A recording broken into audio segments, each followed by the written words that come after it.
Existem casos que vão muito além da nossa compreensão, além do que possamos imaginar. Prepare-se para ouvir relatos de pessoas que chegaram aos seus limites e, desesperados por uma solução, acabaram fazendo coisas inimagináveis. Os nomes das pessoas envolvidas foram alterados para manter a sua privacidade. Agora, se vocês acreditam na veracidade desses relatos, cabe a decisão a cada um de vocês.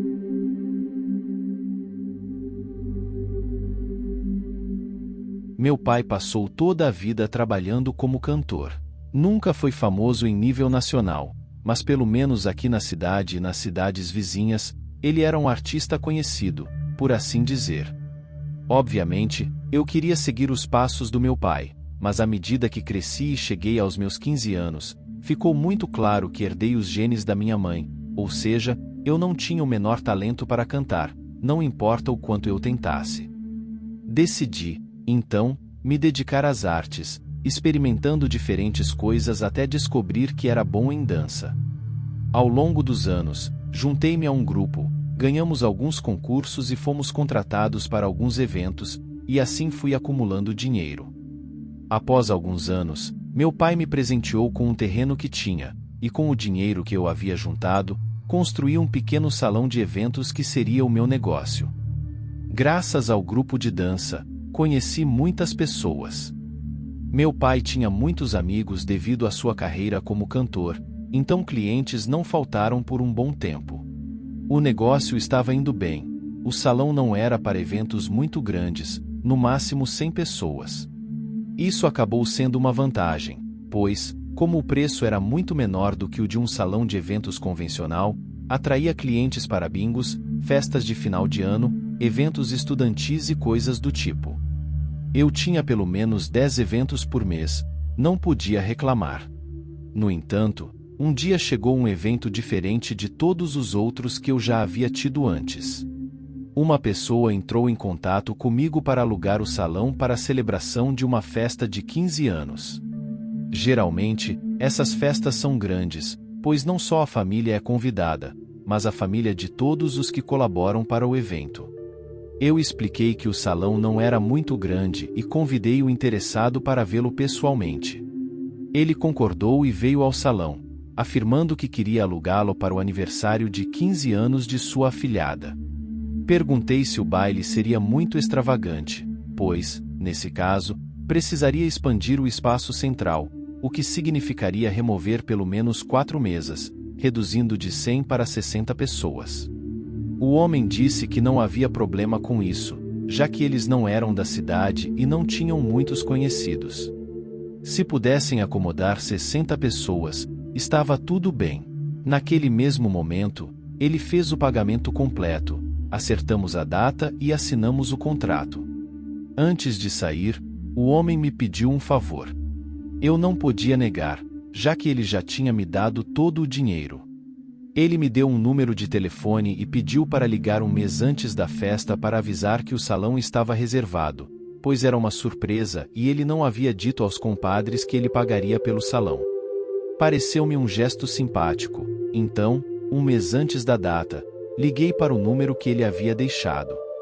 Uma senhora atendeu, e eu expliquei que era o dono do salão, informando que a data estava reservada para a celebração dos 15 anos de sua filha, pois o padrinho já havia pago o salão.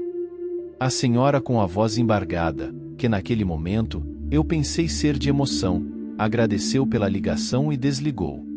Chegou o dia da festa e desde cedo as pessoas começaram a chegar para decorar o salão.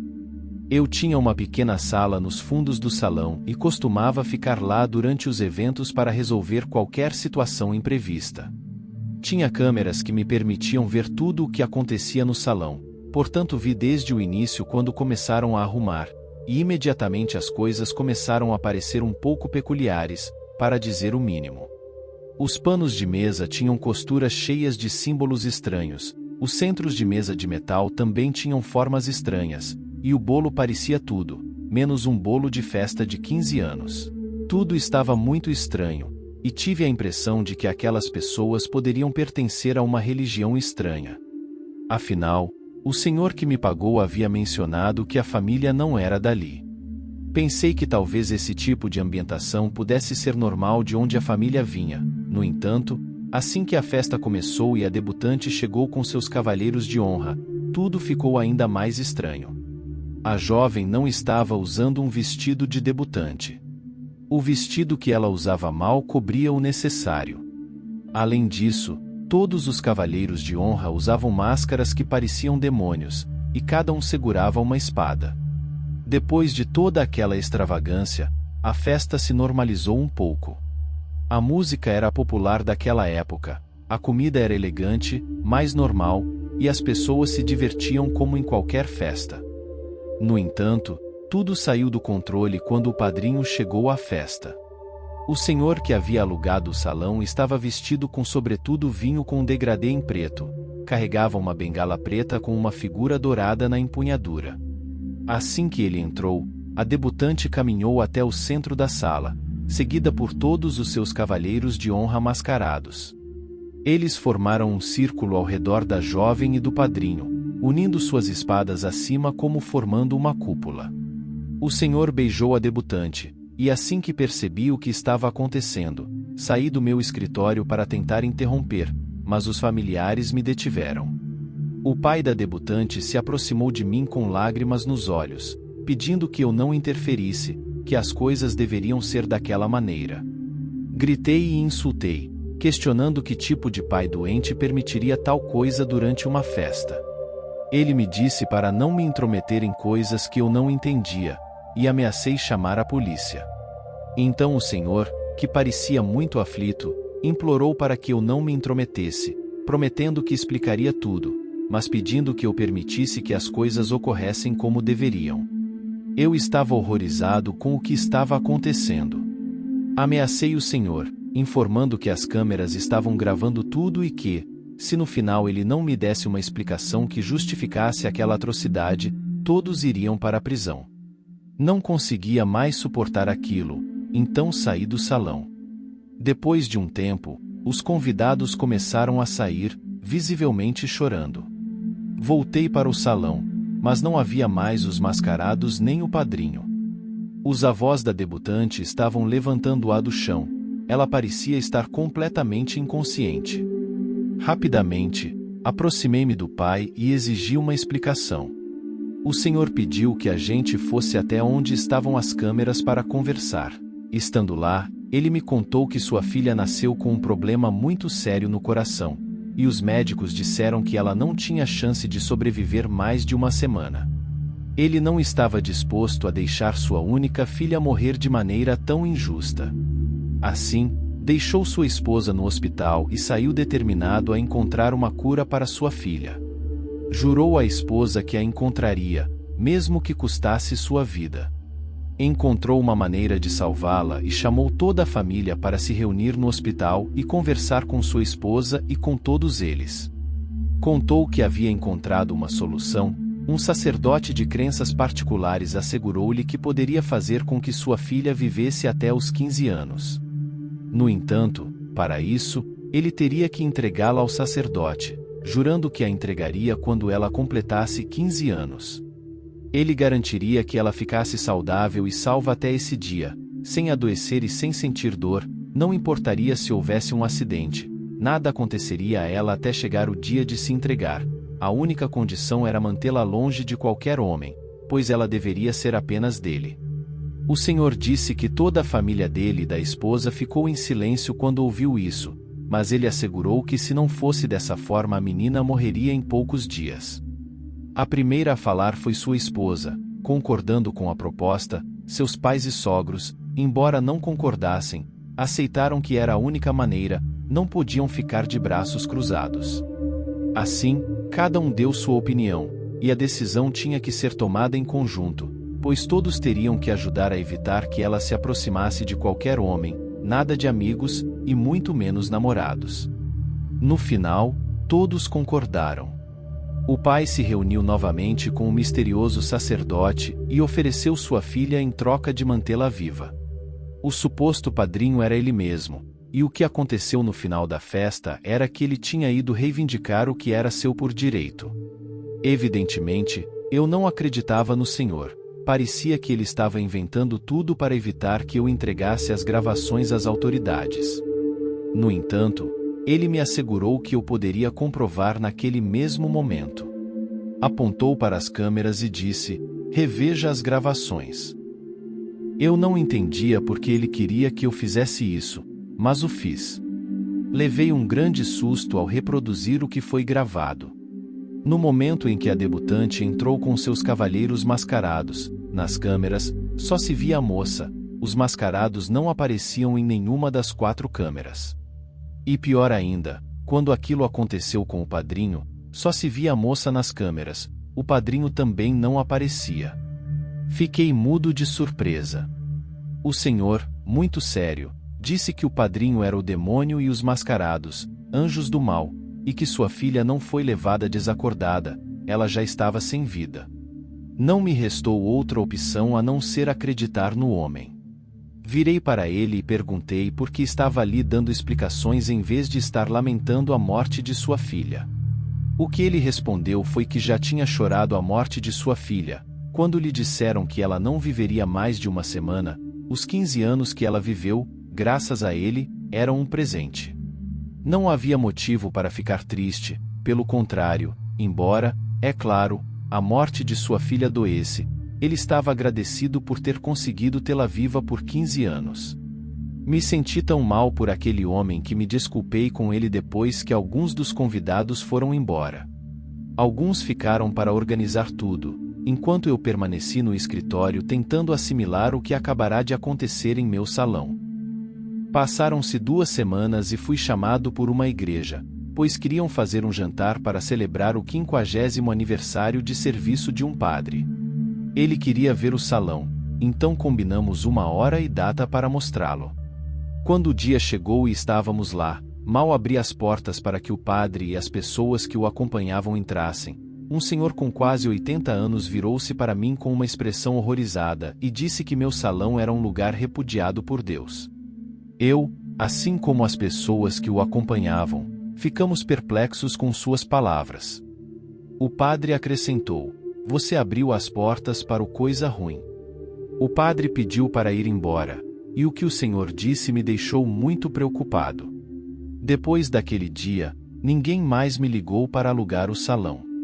Durante muito tempo, só recebi renda das pessoas que estavam liquidando contas anteriores, mas não consegui atrair novos clientes, nenhum sequer. Mesmo fazendo propaganda oferecendo o local pela metade do preço, ninguém mais se interessou pelo meu salão.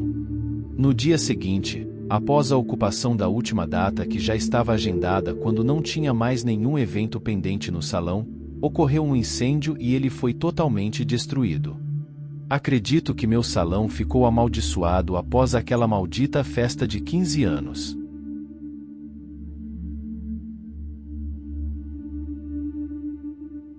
Ana, minha filha, é uma garota doce, inteligente e muito educada. Minha esposa a tinha mimado muito, verdade seja dita. Sempre fui um pouco distante, passando a maior parte do tempo trabalhando de segunda a domingo. Minha infância foi marcada pela escassez, e eu não queria que minha filha passasse pelo mesmo. Perdi sua primeira comunhão, a festa da escola primária e também seu baile de formatura. Nunca a levei para a escola, ela era minha filha, mas na realidade, eu era um completo estranho para ela. Sei que muitos pais passam pela mesma situação que eu, e entendo que à medida que os filhos crescem, a relação se ajeita. No entanto, no meu caso, houve um problema. Minha esposa faleceu em um acidente de carro enquanto ia buscar minha filha na escola. Fui avisado por um conhecido. O acidente aconteceu perto de um local onde costumávamos jantar. Um trabalhador que nos conhecia bem, reconheceu o carro, se aproximou, pegou o celular da minha esposa e me ligou. Lembro-me claramente de suas palavras: "Desculpe incomodar, meu amigo, mas a sua esposa acabou de sofrer um acidente." Mesmo que ele não tenha dito explicitamente, deixou claro que não havia mais nada a fazer por minha esposa. Minha filha me culpou pela morte de sua mãe, dizendo que eu deveria estar no carro e que se eu não trabalhasse tanto, sua mãe ainda estaria viva. Isso aconteceu há quase 10 anos.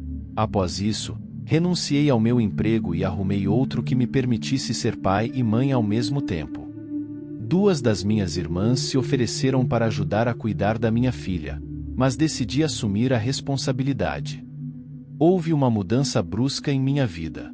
Em 2 meses, passei de não conhecer as notas da minha filha, para saber o nome de todos os seus amigos e professores. Tornei-me superprotetor, preocupando-me excessivamente com sua segurança e bem-estar. Minha filha tinha a aparência de uma princesa de conto de fadas, idêntica à sua mãe. Seu cabelo era longo e liso de um belo tom de negro.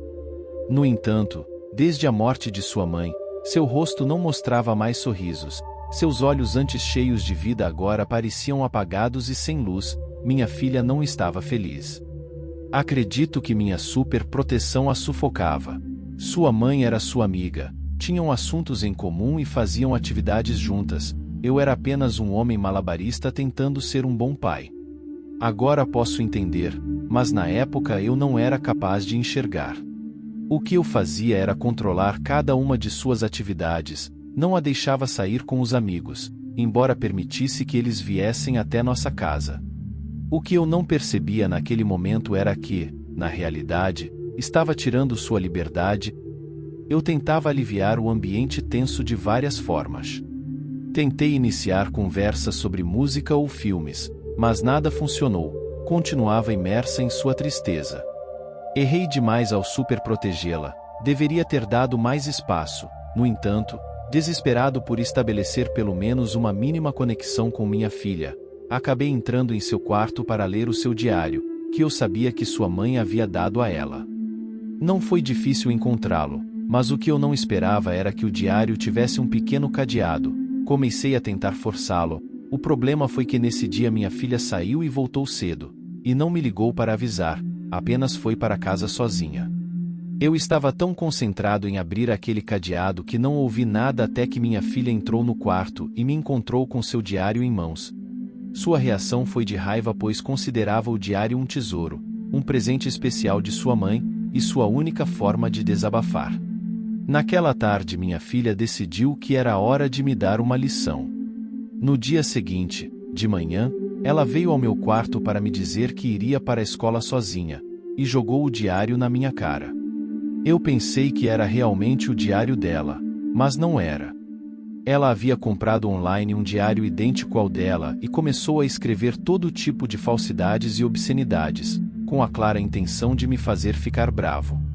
Quando comecei a folhear esse falso diário, encontrei anotações sobre um suposto namorado mais velho. Também encontrei páginas que narravam episódios fictícios de consumo de substâncias.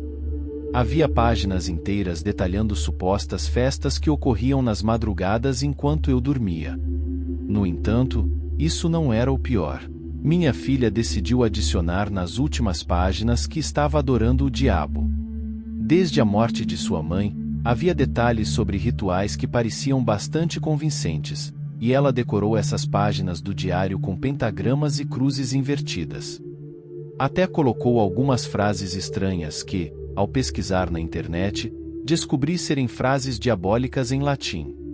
Acredito que qualquer pai ficaria perturbado ao acreditar que sua filha realmente estava fazendo tudo o que estava escrito naquele diário falso. Passei toda a manhã pensando no que deveria fazer a respeito. Na semana seguinte, o comportamento de Ana parecia confirmar as sinistras insinuações sobre a adoração ao que encontrei naquele falso diário. Sua atitude, embora já fosse distante comigo, começou a se tornar sombria. Em suas palavras do dia a dia, ela usava pequenas expressões que não eram próprias de alguém normal de sua idade. Eram coisas que soavam muito intelectuais, mas ao mesmo tempo causavam desconforto em casa.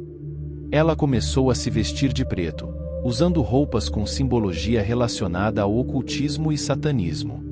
Tentei proibi-la de usar essas roupas, mas ela me disse que era a única que queria usar e que eu poderia jogá-las fora, mas então ela andaria sem roupa pela rua. Literalmente, perdi o controle da situação. Ana começou a ficar acordada até altas horas da noite, às vezes ouvindo sussurros e murmúrios vindos do seu quarto. Quando eu tentava me aproximar da porta, ela gritava para que nem sequer pensasse em entrar em seu quarto. Acredito que, inclusive para me fazer acreditar que tudo era verdade, ela começou a se convencer de que adorava o que era satânico. Em uma tarde, quando fui buscar minha filha na escola, fora de casa, encontrei uma mulher idosa. Tinha tantas rugas no rosto que seus olhos mal podiam ser vistos. A mulher estava sentada na calçada, segurando um terço de contas negras e com estranhas medalhas retangulares de cor vinho. Tive que falar com ela porque, para tirar meu carro, tinha que passar exatamente onde ela estava sentada. Me aproximei e pedi gentilmente que se movesse da minha calçada. Ela me encarou fixamente e perguntou quem eu era. Seu questionamento me pareceu muito estranho e completamente fora de contexto. Supus que aquela mulher sofria de problemas mentais. Então, me limitei a repetir que ela tinha que sair imediatamente. A idosa, movendo as mãos de uma forma que parecia estar contando as contas negras do terço, perguntou se eu era o pai da Ana. O tom de voz com o qual ela me perguntou gerou muita desconfiança. Então, a adverti que se não saísse, passaria com o carro por cima dela. A idosa se levantou com dificuldade, disse que haveria tempo para eu responder às suas perguntas mais tarde, e se foi caminhando. Busquei minha filha, voltamos para casa, e o dia transcorreu tão desconfortável e tenso quanto tinham sido as últimas semanas. No dia seguinte, que era sábado, eu praticamente passava o dia todo trabalhando, pois devido ao meu extenso currículo, havia acertado com o meu empregador que trabalharia apenas 6 horas por dia durante a semana, compensando as 14 horas pendentes no sábado e domingos. Naquele sábado, quando saí do escritório para fazer uma pausa e comer algo, encontrei a mesma idosa que havia estado sentada na minha calçada antes. Antes que eu dissesse algo, ela se adiantou e disse que eu precisava ouvi-la pelo bem da minha filha. Parecia muito improvável que a idosa fosse apenas uma louca, pois ela havia estado me esperando fora do meu trabalho com a única intenção de me dizer algo. Então, decidi ouvi-la. Ela disse que se chamava Cecília e que tinha más notícias para mim. Disse que o diário que eu tinha lido era falso, que minha filha havia me enganado. No entanto, em seu esforço para manter a força, minha filha havia entrado em contato com o marido dela, e de fato estava seguindo tudo aquilo que estava anotado, mesmo o diário sendo falso. Isso não a incomodava porque minha filha não era a primeira a procurar seu marido. O problema era que se o marido dela decidisse prestar atenção em minha filha, ela estaria morta. Eu não entendia nada do que ela estava me dizendo, mas deixei claro que não deveria ameaçar minha filha, pois eu não permitiria que colocasse uma mão nela. A senhora riu e me disse que ela não faria nada, pois não estava interessada no que minha filha procurava em seu marido. Ela afirmou que seria ele quem a mataria. Depois de dizer isso, a mulher começou a atravessar a rua indo pelo meio. Elevando a voz, perguntei quem era o marido dela. Ela se virou e me respondeu. Por mais estranho que possa parecer, ouvi a voz dela bem perto do meu ouvido. O que ela me disse foi: meu marido é o demônio. Nesse momento, um carro passou exatamente sobre ela. Devia tê-la atropelado, mas a senhora desapareceu diante dos meus olhos antes que o carro a tocasse. Eu não conseguia acreditar no que acabará de acontecer. Nesse momento, até a fome desapareceu. Voltei para o escritório e continuei trabalhando, completando minhas horas como sempre. Às 11h30 da noite, enquanto dirigia para casa, eu pensava nas palavras daquela senhora. Não tinha entendido nem metade do que ela disse, mas ela parecia saber exatamente sobre o que estava falando. Além disso, a mulher desapareceu diante dos meus olhos. Quando cheguei em casa, encontrei todas as luzes apagadas, o que não era normal, pois minha filha sempre teve um pouco de medo do escuro. Portanto, ela sempre deixava pelo menos 2 lâmpadas acesas, no mínimo, ligava a luz do banheiro e deixava a porta aberta. Por isso, imediatamente soube que algo estava errado. Fechei a porta e mexi no interruptor à minha direita, apenas para garantir que houvesse luz. Assim que movi o interruptor, a luz da sala acendeu. Gritei o nome da minha filha enquanto deixava minhas coisas no sofá, mas não obtive resposta. Continuei repetindo o nome enquanto caminhava apressado para o quarto dela, bati na porta, mas nada. Girei a maçaneta para abrir, mas estava trancada por dentro. Rapidamente, fui até a cozinha, peguei uma colher e a usei para abrir a porta. Já conhecia o truque, não era nada complicado. Entrando no quarto da minha filha, a primeira coisa que vi foi ela caída no chão, cercada por várias velas já consumidas pelo fogo. Não tentei acordá-la, apenas a peguei e corri para o carro para levá-la ao hospital o mais rápido possível. Nós não tínhamos plano de saúde, e o hospital mais próximo era particular, conhecido por ser o mais caro da cidade. De qualquer forma, fui até esse hospital. Cheguei lá e fui direto para a emergência. Algumas enfermeiras, ao verem a situação, se aproximaram rapidamente, seguidas por um médico que a levou. Pediram-me que me sentasse, e alguém falaria comigo em breve. O tempo que passei sentado ali na sala de espera, mesmo que tenha sido apenas alguns minutos, pareceu-me horas. Finalmente, um médico se aproximou com uma expressão séria no rosto e pediu-me que o acompanhasse até uma sala reservada, onde se certificou de que não havia ninguém por perto que pudesse ouvir. Então, explicou que Ana tinha recuperado a consciência, mas seu comportamento era extremamente incomum e preocupante. Tiveram que levá-la para outro andar, para um quarto mais adequado. Muito nervoso, perguntei a que ele se referia. O médico descreveu os sintomas que minha filha apresentou ao acordar: risos e choro descontrolados, espasmos e delírios. Ele acrescentou que ela teve um comportamento agressivo, havia tentado arranhar e morder uma enfermeira, e por isso já estava amarrada. Eles queriam sedá-la, mas ela não respondeu à anestesia. Perguntei ao médico se poderia vê-la, e ele respondeu que sim, mas teria um impacto muito forte. Ele me alertou que, se eu tivesse problemas cardíacos ou depressão, seria melhor não vê-la até que se estabilizasse. Eu concordei. O médico me acompanhou até a recepção para que eu completasse o registro de entrada de minha filha. Depois, fomos para o quarto onde ela estava. No caminho, o médico perguntou se minha filha havia tido um episódio semelhante antes. Ele também quis saber se havia histórico de problemas mentais na família. Inclusive perguntou se ela havia passado recentemente por alguma experiência traumática. Eu disse a ele que minha filha sempre foi saudável, que ninguém na família tinha sido diagnosticado com algo do tipo, e que a única coisa que havia acontecido era a morte de sua mãe, mas já haviam se passado meses. Quando chegamos ao quarto, minha filha estava realmente amarrada, lutando para se libertar. Perguntei ao médico como era possível que ela tivesse ficado assim do nada.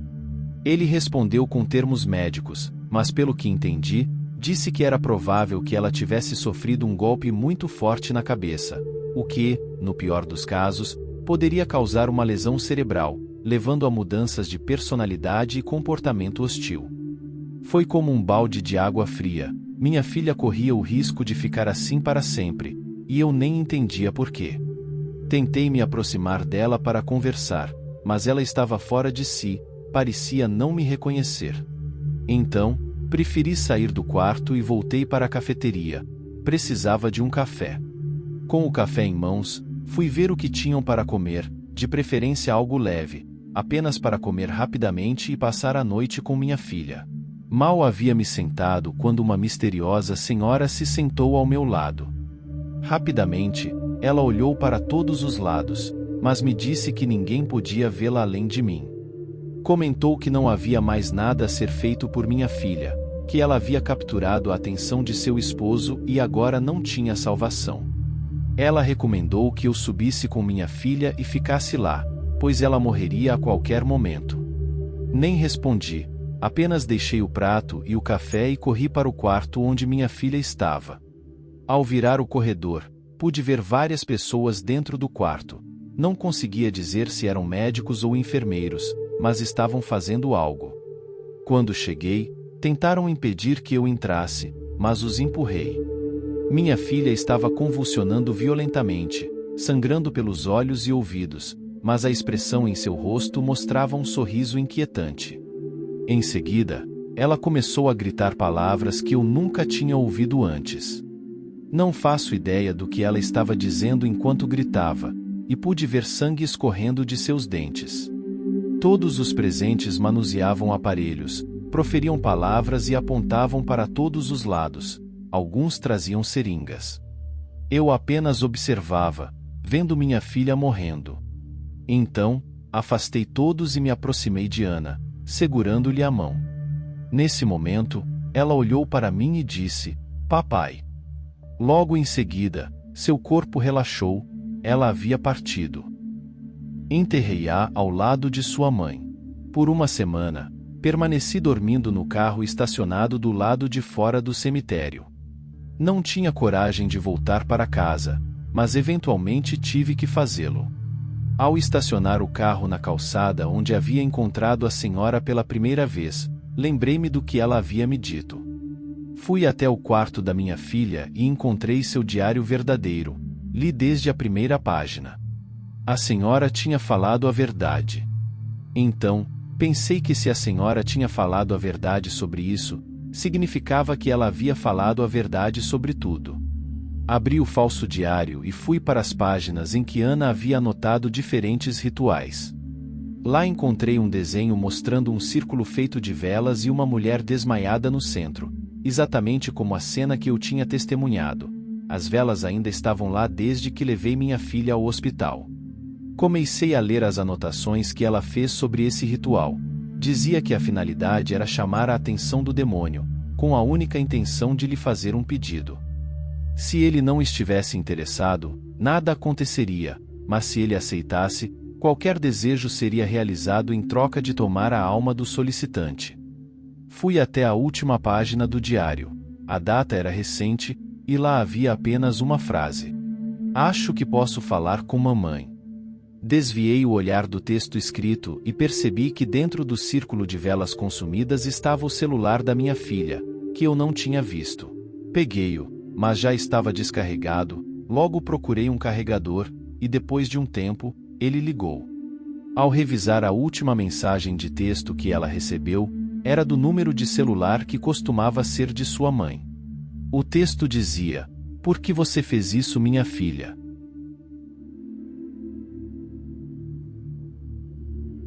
Pense bem no que desejas, pois ele pode te ouvir." Era o que meu pai me dizia repetidamente, já que desde criança eu sonhava acordado com uma vida cheia de luxo e faria qualquer coisa por isso. Há um ditado que diz: "Tudo depende do ponto de vista", e isso ficou claro para mim, pois eu mesmo experimentei em primeira mão um evento que mudaria minha vida para sempre. Me chamo Ricardo, e o relato que vou contar aconteceu comigo há muitos e muitos anos atrás. Embora eu nunca tenha sido um exemplo de pessoa, nunca imaginei que passaria quase toda a minha vida em uma cela fria de prisão, de onde escrevi esta minha história. Tudo aconteceu há muitos anos, quando eu era apenas um jovem com toda uma vida pela frente. Mas, naquela noite, eu estava no lugar e na hora errada. Estávamos nos anos 70, eu morava em um bairro popular do estado de São Paulo e era o mais velho dos meus irmãos. Desde o início, os estudos não eram para mim. Então, eu me entregava à vagabundagem, acompanhado de más influências que me incitavam ao vício. Por isso, meu pai me expulsou de casa, pois além de não gostar de trabalhar, também não ajudava em nada em casa. Tudo isso deixava meu pai cansado.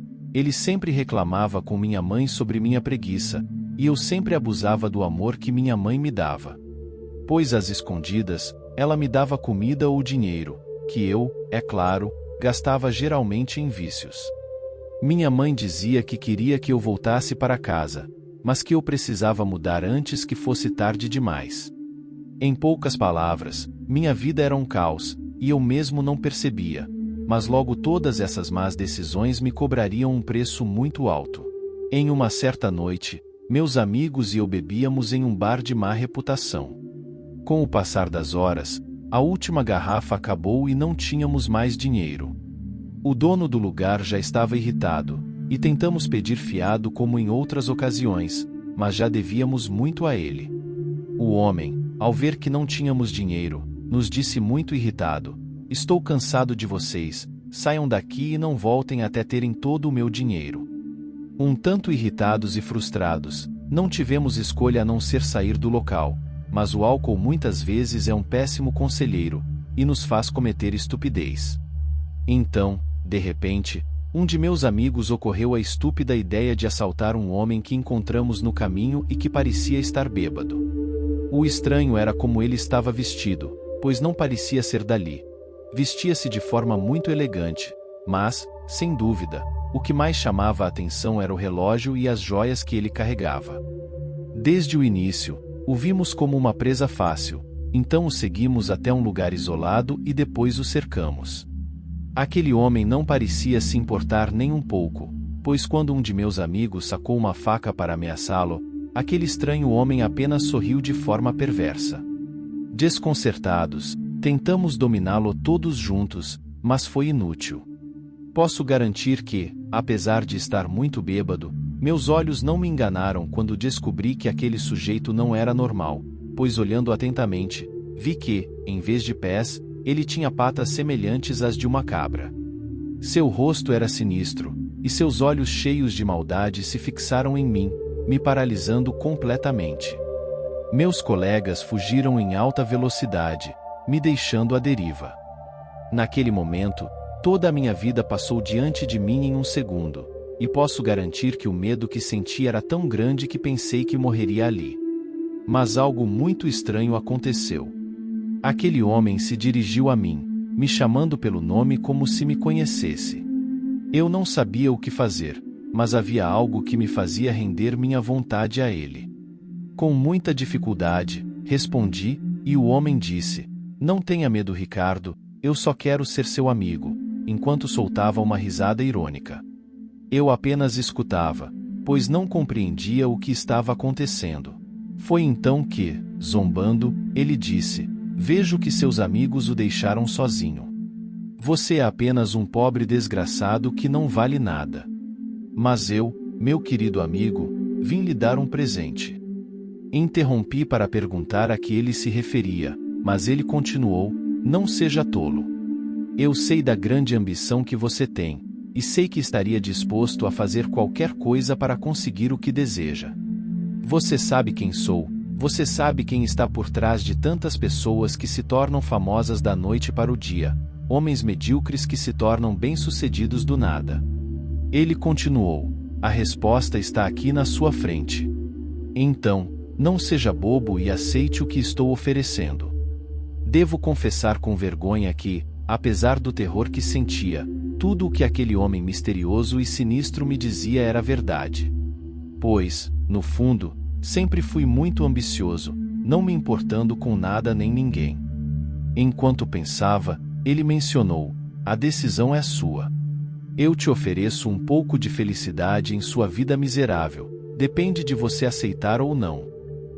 Eu apenas balançava a cabeça em negação, repetindo que era apenas uma alucinação devido à minha embriaguez. Eu apertava minhas mãos e gritava para o homem sinistro ir embora, mas ele apenas se divertia com o medo que eu estava sentindo. Depois de um momento, ele parou e, com calma, me disse: "Se você se arrepender, vai e me procure no cemitério municipal. Você encontrará um túmulo muito antigo ao pé de um velho carvalho, que conta com um mausoléu antigo. Você o reconhecerá porque tudo está seco ao redor. Vá e pegue o presente que estou oferecendo. Não seja estúpido tentando dar uma de bom samaritano comigo. Eu te conheço e sei que cedo ou tarde você sucumbirá à sua avareza." De repente, aquele ser horrível pareceu se dissipar em uma densa neblina, deixando para trás um cheiro horrível de enxofre. Fiquei caído no chão por alguns minutos, até finalmente conseguir me levantar, tremendo e pensativo, indo em direção à casa dos meus pais. Embora no fundo soubesse que talvez não seria bem-vindo. Depois de alguns minutos batendo à porta, minha mãe saiu e, ao me ver, cheia de surpresa, me convidou para entrar. Não há dúvida de que o amor de uma mãe é capaz de ignorar os erros que cometemos ao longo de nossa vida. Quando entrei, ela percebeu minha expressão de medo e preocupação e me perguntou o que havia acontecido. Eu me calei e tentei mudar de assunto, pois sabia que minha mãe me daria um sermão, dos que ela costumava dar, e eu só precisava de um lugar para dormir naquela noite. Meu pai notou minha presença em casa, e disse que aquilo não era um hotel. Que se passava pela minha mente a ideia de ficar, sabia que seria sob suas condições e que eu deveria contribuir para as despesas da família, além de abandonar o estilo de vida desordenado que eu levava. Talvez em outro momento eu tivesse ido embora, mas ao perceber que minha família era tudo o que eu tinha, decidi reformar minha vida. Na verdade, alguns dias depois, comecei a trabalhar como pedreiro, e aos poucos minha vida parecia estar melhorando. Mas tudo parecia bom demais para ser verdade, pois uma ideia estúpida havia se fixado em minha mente, me fazendo questionar se seria uma boa ideia aceitar o que aquele homem sinistro havia me proposto. Logo as circunstâncias me fariam tomar uma decisão da qual me arrependo até hoje. Fazia muito tempo que eu havia parado de beber, até que um dia, meus antigos companheiros de farra vieram me procurar. A princípio, eu resisti, pois ainda estava chateado com eles, já que naquela noite me abandonaram à minha sorte, sem se importar com o que poderia acontecer comigo. Mas eles me conheciam bem e sabiam como me convencer, e foi através da bebida. Algo mais forte do que eu, pois apesar de ter dito não inicialmente, no final, acabei acompanhando-os. Logo, comecei a faltar com minhas obrigações, ao ponto de ser demitido, e como se fosse uma ironia do destino, minha condição agora era muito pior, pois a desesperação pela bebida era tanta que eu começava a vagar pelas ruas como um indigente. Apesar disso, minha mãe nunca desistia de mim, e com lágrimas nos olhos, dizia que nunca deixaria de pedir a Deus por mim. Lembro-me que, em uma dessas ocasiões em que estava desesperado para beber, lembrei da proposta que aquele ser horrível me havia feito, e eu me sentia tão miserável que pensei que não poderia ficar pior. Era como se todos aqueles pensamentos se misturassem em uma única ideia, que era visitar o cemitério municipal e tentar a minha sorte. Pensei que seria bom esperar até a noite para não ser descoberto. Foi então que, cheio de medo e curiosidade, abri caminho entre as sepulturas daquele cemitério. A solidão e a escuridão daquela noite eram iluminadas por uma lua que de vez em quando surgia entre as nuvens. Tudo aquilo não fazia sentido, pois apesar de haver muitas tumbas, algo dentro de mim me fazia caminhar como se de alguma forma soubesse onde estava o que tanto desejava. Depois de caminhar por alguns minutos, cheguei ao local que reconheci imediatamente, devido à descrição que aquele ser horrível me havia dado. Quando eu estava próximo à entrada, a dúvida se apoderou de mim. Pensei em voltar pelo caminho que havia vindo, mas algo muito forte me fez ficar. Eu estava parado em frente àquele mausoléu e percebi que havia uma porta que mal se mantinha de pé. Quando me aproximei para investigar, percebi que aquela grade velha e enferrujada estava apenas entreaberta. Então, com medo, eu a abri. O ambiente naquele lugar era pesado e denso. Meu coração batia tão forte que comecei a sentir falta de ar. Ao dar alguns passos, tropecei e caí dentro daquela tumba. Não sei se era por nervosismo, mas tentei me segurar firmemente em qualquer coisa, até que, de maneira inesperada, minhas mãos tocaram algo sólido. Naquele momento, a luz tênue da lua me permitiu ver que era um vaso de barro. Meus olhos se encheram de tentação e curiosidade para descobrir o conteúdo. A ambição se apoderou de mim, e comecei a escavar com as próprias mãos, pensando que talvez houvesse mais vasos. Foi uma grande surpresa quando descobri 3 vasos cobertos por um barro com o qual haviam selado a boca deles. Desesperado, peguei uma pedra e comecei a bater em um dos vasos. No entanto, quando o abri, um sentimento de decepção tomou conta de mim, pois encontrei apenas cinzas. Cheio de raiva e frustração, comecei a amaldiçoar. De repente, algo estranho aconteceu. Comecei a ouvir uma voz conhecida, Era o mesmo homem que vi naquela noite, e de forma zombeteira, ele disse: "Eu sabia que você não iria resistir." Ao virar minha cabeça, lá estava ele, fumando seu cigarro ao pé daquele velho carvalho. Ao fixar seu olhar em mim, ele disse: "Vejo que não encontrou o que procurava. Sugiro que procure de novo." Enquanto ele se aproximava de mim, eu tentava recuar e sair correndo daquele lugar maldito. Mas, assim como da primeira vez, fiquei completamente paralisado. Nisso, aquele sinistro homem segurou meu braço, causando-me uma dor insuportável. Eu comecei a bater para me libertar e consegui. No entanto, depois de me soltar, percebi que meu braço estava ferido e sangrava sobre o vaso que eu tinha quebrado. Novamente, aquele homem disse: "Reveja os vasos." Sem saber o que fazer e desconfiado, abaixei os olhos e, com surpresa, descobri que onde antes só havia cinzas, algo brilhava sob a luz da lua. Movido pela minha avareza, esqueci da presença daquele homem, e como pude, comecei a procurar para ver o que encontrava. Quase caí para trás ao perceber que as panelas estavam cheias de moedas de ouro centenárias. Devo confessar que minha alegria por ter encontrado aquele tesouro era tanta que esqueci completamente daquele sinistro homem.